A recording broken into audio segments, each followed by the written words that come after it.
right, well, welcome back to the Communication Mastery Podcast with me, Mark Burlinson. We're going to unleash the power of understanding so that we can build bridges and not boxes. And we're growing our communication mastery together.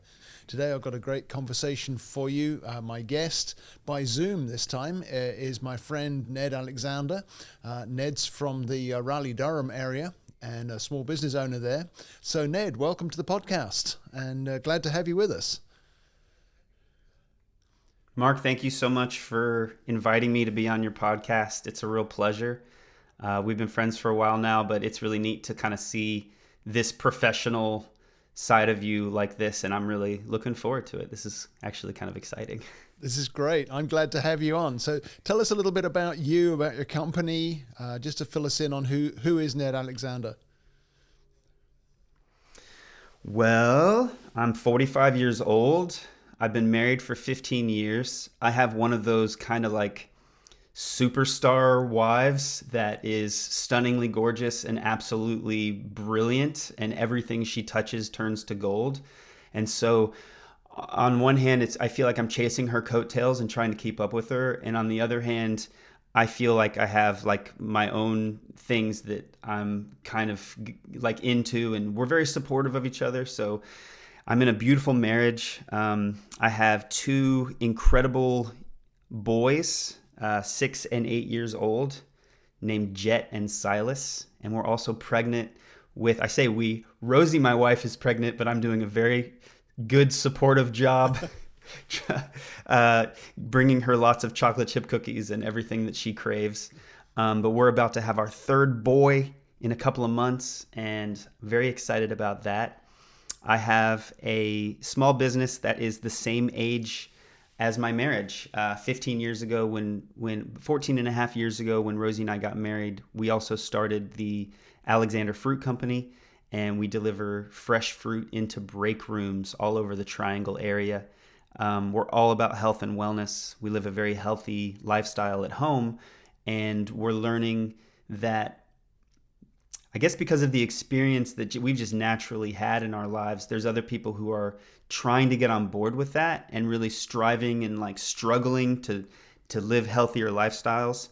And our friends are constantly coming to us, asking us questions. And sometimes they're not even asking. We're just giving them free advice that they don't even want. And we realized, like, okay, maybe rather than shoving this down someone's throat, we could start to put this information out into the stratosphere. And it's interesting when you start to do that. There's people who are just really hungry for good information. And so we're also having a really good experience, like on social media, like putting out some really good content about heart healing, but also like what's the best way to make this salad dressing and awesome salads and way to store produce and checking for quality at the grocery store, how to purchase like the best apples and the best celery and all sorts of fun stuff like that. We're just into all sorts of stuff. So that's me. That's cool. You mentioned you're very active on social media. So tell us a little bit about how you got into that, and how does that benefit your business? How does it impact your business? Talk to us about the social media side of things for a minute. Well, I have to say, I couldn't have done it without having a partner.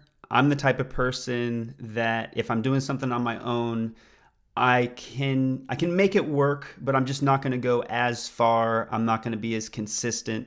And so when I decided to really just dive into making social media content, I made sure that I had a really good partner, someone who wasn't necessarily like a social media rock star or something like that, but someone that we could like learn together and go far together. And that person is Mark Burlinson. I'm so freaking blessed to have you as a partner. And we jump on, just to let the audience know, we jump on Zooms every single week and kind of go over the projects that we're working on and talking about the obstacles that we're overcoming. And we talk about goals, short term, and things that we're looking to get into over the next year. And man, just the fact that we do it together, it keeps me on track and it really keeps me motivated. And I feel like kind of like a bonfire that there's just more wood getting thrown onto the fire and it just stays well lit. But I really kind of officially started my social media accounts. Everything is under Alexander Fruit, whether it's Alexander.fruit or things like that. But yeah, we're on all the platforms, and I started a couple of months ago making content that's just focused on health and wellness, what I was just talking about. I mean, we talk about mindset stuff, we talk about heart healing, brain science, we talk about I'm really big into making big healthy salads with homemade salad dressing, and we're really big into fresh fruit and all kinds of fresh produce. So I talk about all of that stuff. The supplements that I take, all sorts of stuff. And obviously, I find it a great benefit to be able to talk with somebody else. That whole dynamic of having somebody else to communicate with as you're doing communication seems to really kind of be a catalyst for not just for content, but for the way to approach it and that kind of thing. So tell me a little bit about how you've maybe shifted your approach since you and I have been collaborating and talking. What are some of the things that have really kind of jumped out to you of I could do this different or I could do that better? Yeah, one of the things that we discuss almost every week is ways that we can, like I make a little note if something occurs to me, this might be something that would be helpful for Mark, and I'll make a little note and then I'll bring that up in our next meeting. And you do the same thing. And so we're constantly kind of giving each other, whether it's an idea just for the other person or some sort of little breakthrough that we've had personally. And so I've made a lot of changes and evolved a lot, I'd say just in the last 2 months, since really starting it. Sure. But even if you go back 6 months to when it was just an idea, how long have we actually been meeting every week? It's longer than 6 months, right? Did we start in the summer maybe? I guess so, yeah. Or was it the fall? It's probably 7 or 8 months now. Yeah. So we started months and months before I actually started making content. And I'd say a lot of the process and the changes happened like in my heart and in my thinking about social media well up before I actually started making the videos. Actually, I was telling Colton, your producer, before we started the podcast, we were talking a little bit how I got started. And I definitely had some judgments in my heart about social media. And I guess I struggled with addiction with my phone, just like everyone else struggles with addiction. I mean, phones are highly addictive. And so rather than just give into that, I'm like pushing up against it constantly. And then in 2024, had the best breakthrough, just completely get off my phone, not playing any games on my phone, not on any of the social media apps. But with that, reinforcing all of those judgments that I had about social media. Social media is garbage and it rots your brain, and it's just what is the little impulse with the dopamine, and it's just like giving you these little dopamine hits with the doom scrolling, and I'm just like, oh, get that away from me, like, ooh, gross. I don't want to have anything to do with that anymore. And then I realized, boy, oh boy, I've got like this ridiculous judgment in my heart. And the truth is there's people making wonderful content, and I can be one of those people. I can make encouraging, helpful, life-giving content. And so I had to break agreement with those judgments that I had in order to even start and be fruitful with what I was doing. I'd say that's one of the biggest changes, that happened. And it's been fun to watch that change as you and I have collaborated over the months here, just to see how much joy you get from creating content now because of the way you can give away something of yourself to the people watching. Have you been getting feedback from what you've been putting out? Are you getting folks following and reacting and commenting? Yeah, absolutely. I'm kind of blown away. I thought that it would take a few months before I would get any momentum at all. But the one comment that stands out, there's just this one. There's lots of little, productive and nice things that people say, but this one guy just goes, keep making content just like this. And it was so encouraging because it's just this young man saying, you know what, this is having a positive impact on me, and I want you to keep going for it.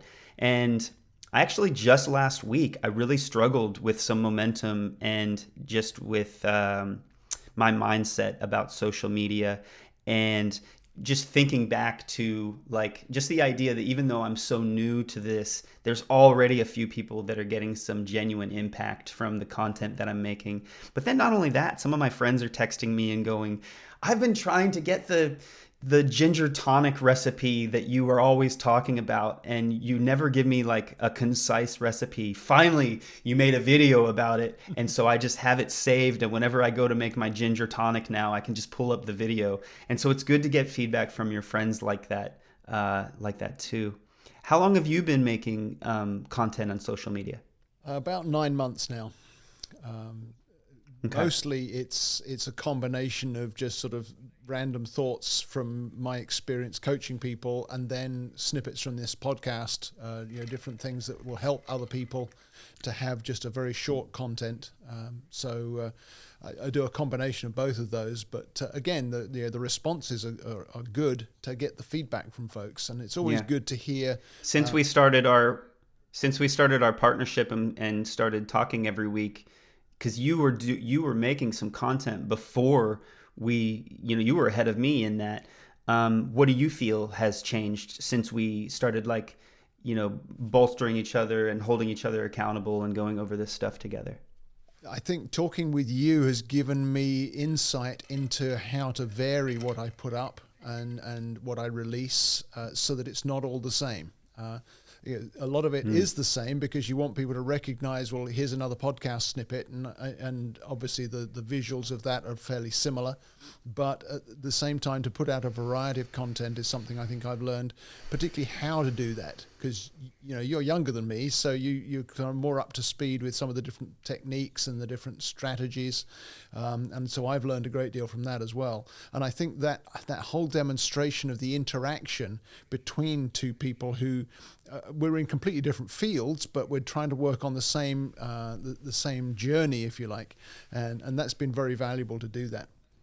And I think the other thing that plays into that for me is that you and I are wired somewhat similarly, but also differently in our communication styles and in the way that we look at life and all of that. And so to have that variety is very valuable too. And I think we've been able to be helpful to each other in those ways by being different and sharing our experiences as well as our expertise. I think that plays in quite heavily into how valuable the interactions are that we have when we get together each week. There's been so many times when we would either be in the middle of a conversation or we would start one of our conversations and just quickly get derailed by what's going on in life. And I got to say, those are some of my favorite conversations with you, because you have such a, golly, how do I say it?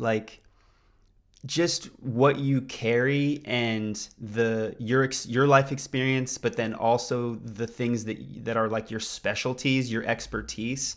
I mean, it just comes overflowing out of your heart. And I get the benefit of being friends with you and being partners with you. And so there's times where, I'll ask you a question about that pertains to life languages or what is it called now? Communication IQ. Yeah. Communication IQ. And so when there's something that I'm dealing with, with my wife, and there's this communication breakdown that's happening, and there's definitely been times that I would spiral because I feel I don't know about anybody listening, but I've gone to plenty of different therapists, and sometimes you go to a therapist and you ask for advice, you talk about the problem, but they're trying to go into such a deeper thing, and you're like, okay, well, that's good. In general, I'm glad that we're doing some hard work here, but I just need some practical help with something that I'm really struggling with here. And there's been times that I've been talking to you about some specific things like that, and you're able to just give me some of the most practical advice that I've ever gotten in real time. I got to thank you for that, Mark. That's a huge deal. I'm really grateful that that's been the case, and that certainly gladdens my heart. And I hear that, often from clients and friends as well. But I'm interested that you mentioned about how you and Rosie utilize the communication IQ, life languages, insights in your own relationship. Talk to me a little bit more about that, because I know you're a huge fan of it now. You've discovered it, but tell me a little more of how that works for you two. So when I took my profile and I learned like a little bit about myself, and Rosie took an updated, because she's been into this for years and she's been trying to get me to do it for years. And I'm like, Rosie, you will not put me into a box. I will. I was just so against it, and personality tests and the whole thing is like, not interested. But you really helped me understand that a profile is not a test, and it really is just a way to discover what's going on with the way that I communicate, and what's going on with some of my strengths and other places that are opportunities for me to grow. And then you start to learn those things about your spouse, and then things start to click and make sense, and you're like, oh, that's why you have a value for this, and that's why this happens like this. And so it's really just helped me to have a lot of appreciation for who my wife is, and like what's important to her and what really gets her going. And then the other thing that goes right alongside that is like, okay, this is how she is, this is how I am. And now it's kind of like seeing how those puzzle pieces interlock together in like such a beautiful way. It's just interesting, because it's almost like, imagine a Rubik's Cube and you can just kind of mix it all up. And there's probably a trillion different ways that it could be mixed up. Well, now you take this other Rubik's Cube and you mix it all up. And so you have these two Rubik's Cubes that are mixed up in all these different ways. And then you compare them and let them try to like speak with each other and like communicate together. It's like, that's not going to happen. These two things are just going to be completely randomly mixed up in 1,000 different ways. And so what the communications IQ does for me is it's almost like a translator, right? It like helps these two completely different things, like the whole men are from Mars, women are from Venus. Is that what it is? Have you heard that before? Yeah, it's almost like this Google Translate that's between us that helps her see me and hear me better, and then it helps me see her and hear her better. But then, you know what else is beautiful about that? Like feeling felt. Have you ever heard it put like that before? Like really feeling like, I feel felt. You know what I'm saying? Yeah. Like I feel like you hear what I'm saying. I feel like you see my point of view. And that's something that we've been struggling to figure out for 15 years. That's great. And of course, regular listeners to the podcast will recognize that one of your stronger languages is a feeling language. And that's why you're expressing it that way, that you feel felt. But it's so important that you do feel that. My guess is that with Rosie, that's not her primary communication style, but I would imagine you can also adapt to her, whether it's thinking or action. Right. She's mostly action. She's really big. She's really big into motives. What's that connected to? Yep, that's the mover language. Like pure motives?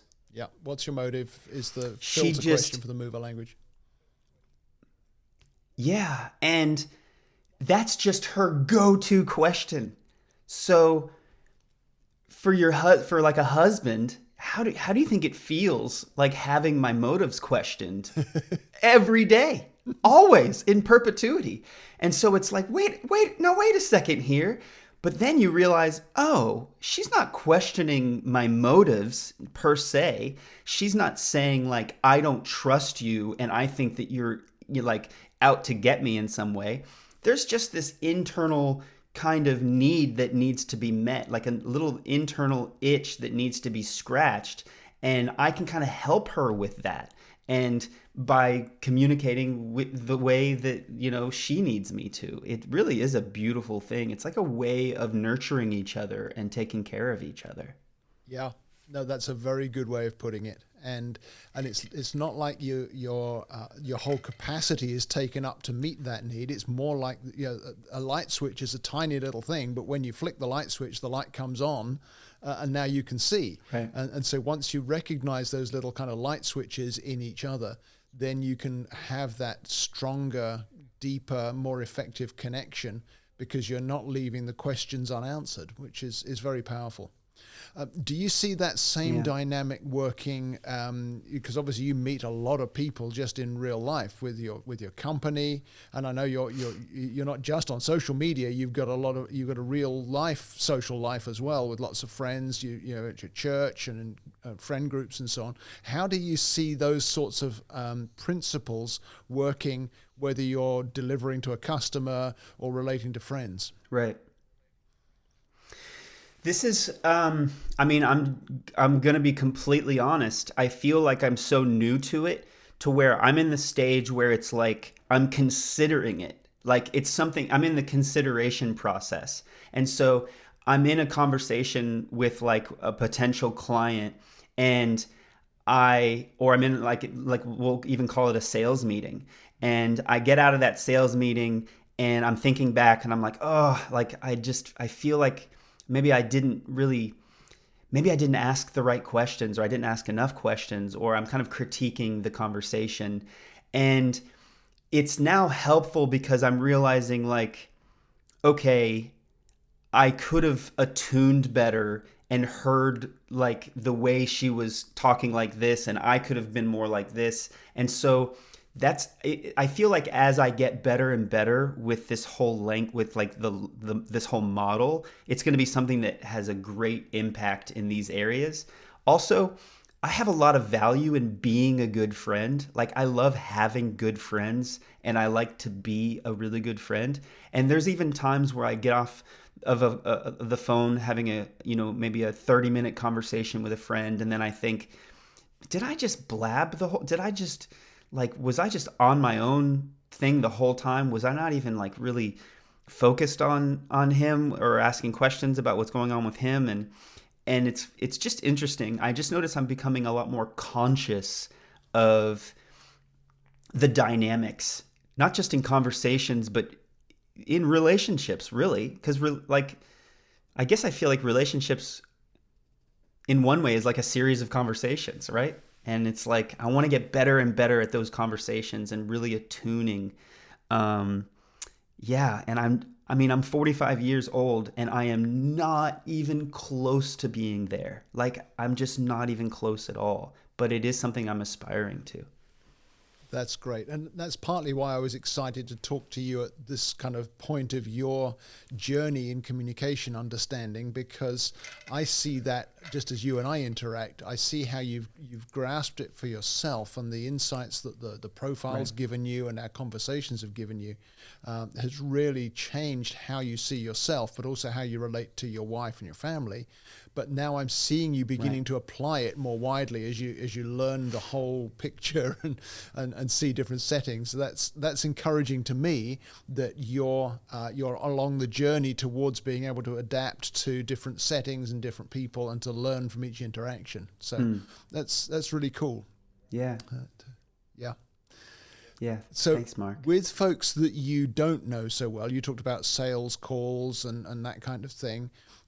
What are some of the lessons that you've learned about communicating? You've given us one already by implication, that you kind of review the conversation afterwards. But even as you're going into a conversation, how do you prepare? Or in the midst of a conversation, how do you navigate what's happening and how to be most beneficial to the customer? Yeah.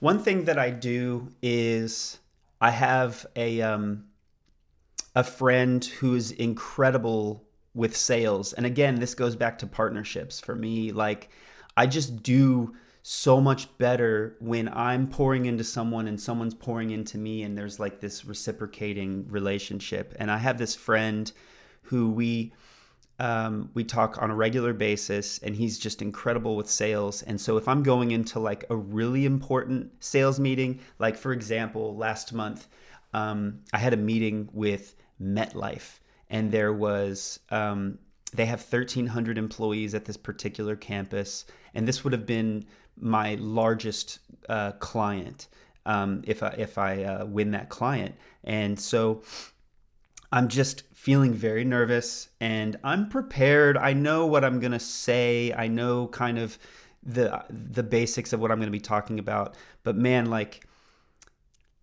just getting on the phone with my partner and him reminding me like, listen, you got this, and then give me a couple of questions like, hey, you definitely want to lead into the conversation and ask a question like this. But if he gives me too much advice, it's just overwhelming, and it kind of shuts me down a little bit, and I get lost. But yeah, to be able to like have a partner and to go over that sort of thing, and then it kind of helps me feel prepared. One thing that I do is I guess I kind of read over some notes, and I kind of think about the needs that they have and the potential needs that they have and ways that I can help them overcome obstacles. But really, I call it more of a discovery meeting. Like when I'm going into these meetings, like it's just to help us both discover like what are the issues, what's the biggest issues that you're having when it comes to trying to create health and wellness in your office, and what can we do to help like support you and help that be easier. And so I'm like brainstorming things like that. But I guess I'm such a newbie when it comes to like really analyzing my communication styles and even knowing like, well, how do you say it? Like which of the pillars or which of the 7 languages, like which one is kind of forward in that moment? Right. How do you say that? Which language do we need to speak in the moment for the communication to be effective? Because you can switch between all 7. Yeah, I know. And it's easy to get fused into one. And if you're not being intentional. And so I guess in the past, I've used tricks. I've kind of tricked myself to kind of, I know myself, and I know how to switch from a bad mood to a good mood, or switch from more left-minded to more right-minded.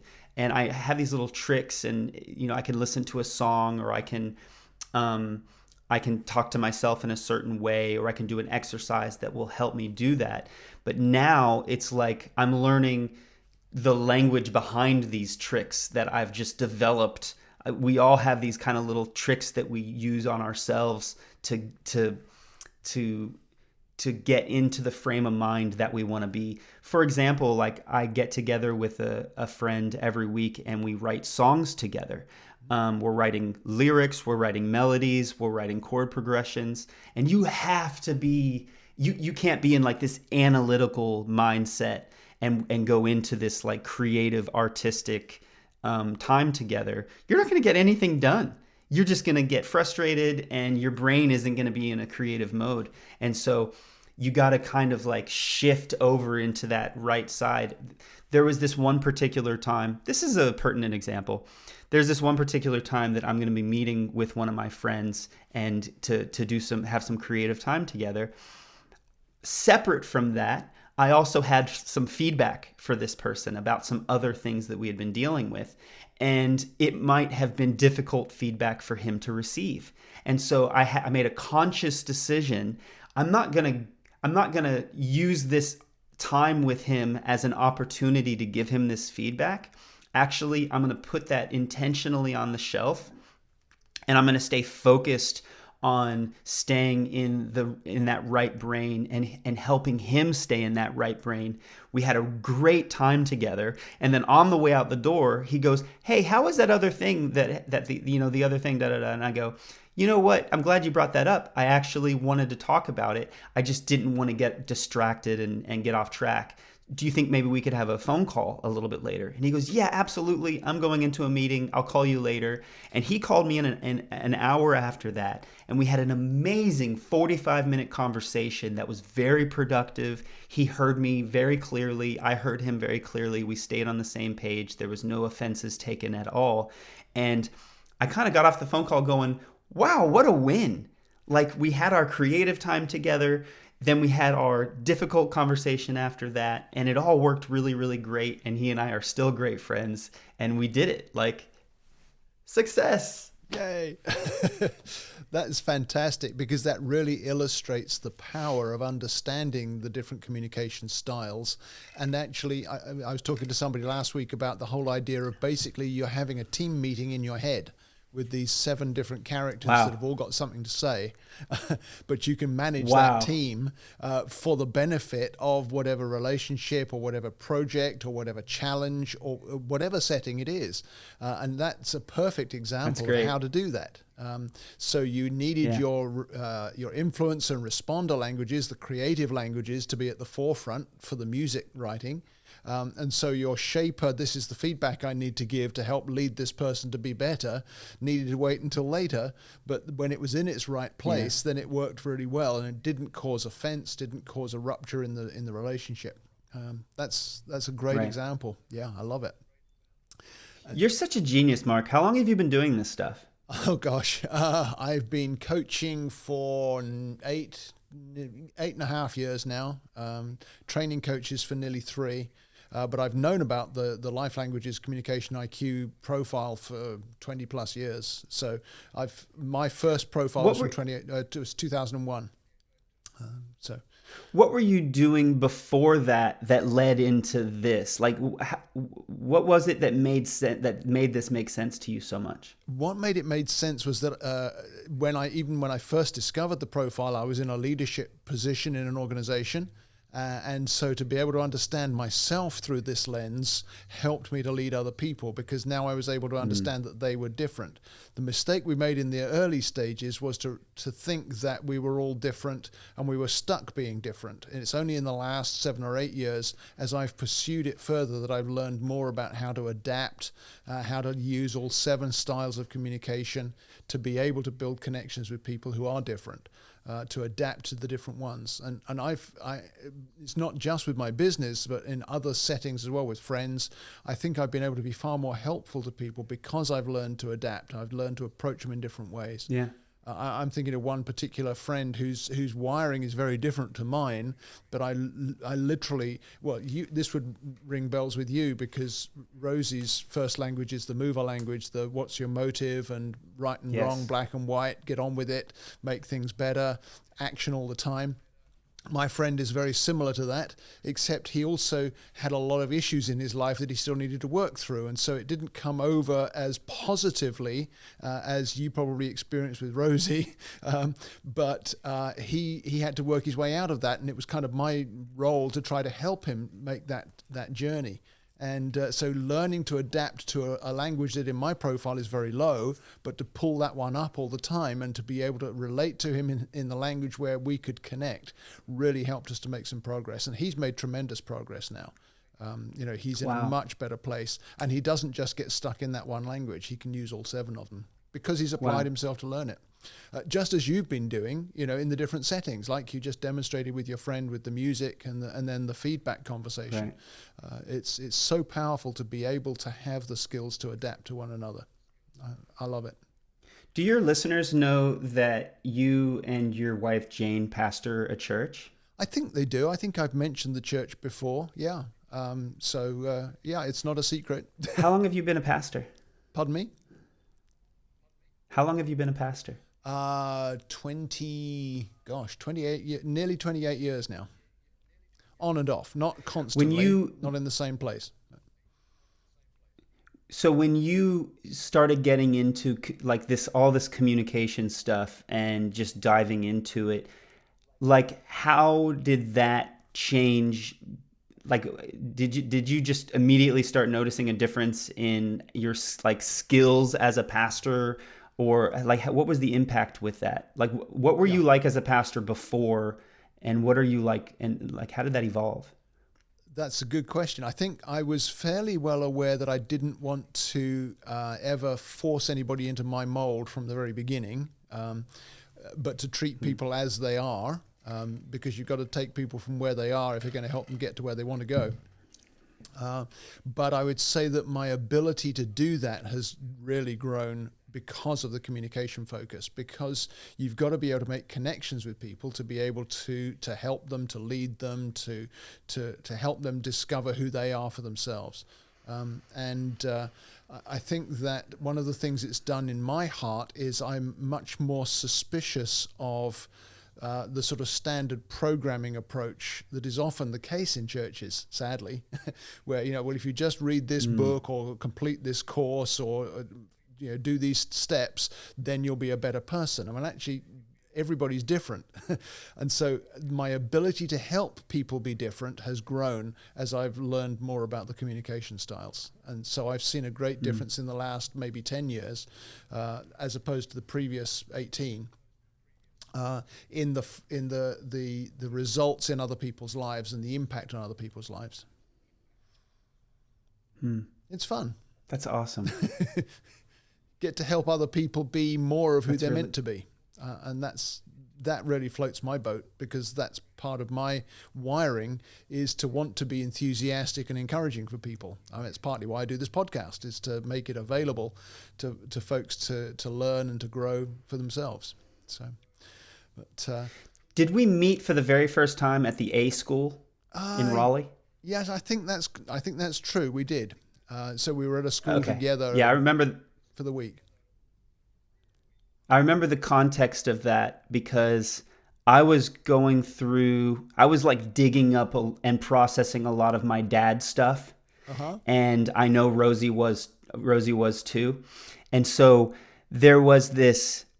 I'm a pretty open-minded, soft-hearted, vulnerable guy, but that particular week was just like I was on the surgery table and I was just like wide open, right? And so meeting you and Jane, even though you're out of state, even though we didn't exchange phone numbers, even though there was no other real connection, just meeting in those circumstances, and you and Jane were both just such lovely, soft-hearted, genuine people. I instantly felt this bond with you guys, and I don't know whether it's fatherly or big brother, kind of a thing, but I just really connected with you guys in a beautiful way, and I'm just so grateful, and blessed that it's like progressed, because you don't normally pursue relationships with people that are out of state, and you don't normally like pour into and get poured into from people that are out of state. I've never been much of a long distance guy. Yeah. So yeah, this is an interesting friendship that we have. Yeah. And I think both of us are maybe a little surprised that it happened that way, but I think I'm not speaking out of turn to say we're both very grateful for what has happened through our friendship. And for me, it's given me a fresh impetus to want to be available to people who I may not encounter every day at the grocery store, kind of idea, because actually it works so well when you sort of stumble across somebody who's got something you need, or you've got something that's going to benefit them. There's so much more fruitfulness in our relationships when we've got something to offer one another, and we've learned how to offer it in a way that can be received. The motherly, fatherly Mark and Jane that you met at that school didn't used to be like that. It's something we've had to learn and grow into. And so that's why I love what I get to do, because I help people to become who they want to be or who they're designed to be in a way that makes them more valuable to other people, which is great. Yeah. I love that. That's awesome. Oh, Ned, this has been so much fun. Before we wrap it up, is there anything else that you'd like to say to the listeners? Obviously the listeners and the viewers are wanting to grow their communication mastery. What else is on your heart that you'd like to make sure they don't miss out on?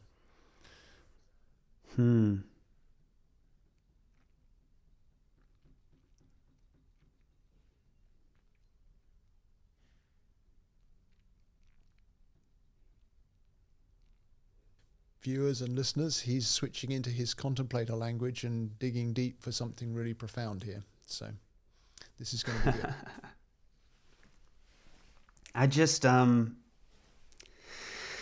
I have been in just a tumultuous 2 weeks, and it's crazy because ever since the beginning of January, so like the very beginning of 2025, it's like I shot out of a cannon. And I was feeling amazing, and I was looking amazing, and I was doing amazing, and everything was amazing. And then about 6 weeks into that momentum, I made a little tiny misstep, and then I skipped another little thing, and it didn't take much for me to just like trip. And I'm not talking about I'm not talking about anything ridiculous. I'm talking about just normal, everyday little things. And those tiny little things just quickly added up, and somehow I fell into like this 2-week vortex of multiple circumstances piling up, painful, like heart hurts boiling up. And I think right in the middle of that 2 weeks was kind of like the trench in the middle, just that like painful part in the middle. But I kind of just realized like I can sit in this, and this can be my experience, and this can be my life, and I can let life happen to me, or I can be intentional. And so even this morning, like yesterday was just it's so hard to describe, but the easiest way to say is just like everything isn't necessarily in its right place. And I'm not exactly sure like how to just motivate myself and just be awesome. It's like I need it to be authentic, and I need it to come naturally, because I'm not going to fake being awesome, right? I'm just not going to do it. But man, when I woke up this morning, I woke up at 5, and well, I'll skip back to last night actually. Before I went to sleep, I thought, when I wake up in the morning, I'm going to hop out of bed, and I'm going to do something really difficult right at the beginning of the day. And this is kind of a funny thing. I'm just going to do something difficult right at the beginning of the day. And I'm going to set myself up to have a really good day, because I'm tired of just one day after the next being mediocre or just feeling bad or dealing with obstacles and really struggling through them. I love to thrive through obstacles. And like, I just love that. It feels so good. But it's like, if you're just slogging, it can just, it's just awful. And so I was just determined, like, I'm going to get up, and first thing, I'm going to do something difficult. I'm not going to look at my phone. I'm going to avoid any like little dopamine. And I actually avoided coffee. And I had some ideas for what I wanted to do. And I edited a video, and I did a couple of little things. But then I was like, no, I want to do something. And so, you know what I did? I took apart every single thing from inside my refrigerator. This is at 5:30 in the morning. I took everything out of my fridge, and I scrubbed it from top to bottom. Wow. And I did this just as an exercise. First of all, I knew that this was going to bless my wife, and that she was just going to wake up and be like, because I mean, she runs a pretty tight ship, but we don't do deep cleaning like that, like all the time. And so I'm like, I'm going to take every single thing out. I'm going to pull every single drawer out. I'm going to pull out every single shelf, even the things on the doors. And I scrubbed everything. And then I put it all back together. And then I went upstairs and I just missed out on Pilates time together. I was cleaning the fridge a little bit too long. And so we missed our opportunity to do Pilates together. But I came upstairs and I told her what I did, which is another thing. I used to hide everything, Mark. I would do something, I would serve my wife in a way, and I would like allow it to go under the radar and maybe just hope like she'll recognize it one day. And I realized I was really setting myself up for failure by like having this expectation that she would just discover the beautiful thing that I did for her. So now I just tell her. I do something and then I just go tell her. And I'm not doing it to get recognition. I'm more just doing it to let her know, like, include her in on the gift, right? That's great. And she was immediately just like lifted in her mood and was like, oh, I really appreciate that you did that. And it was like a nice little point of connection right at the beginning of the day. And then we were able to jump in and make breakfast and make lunches for the boys and get them dressed and off to school. But fantastic.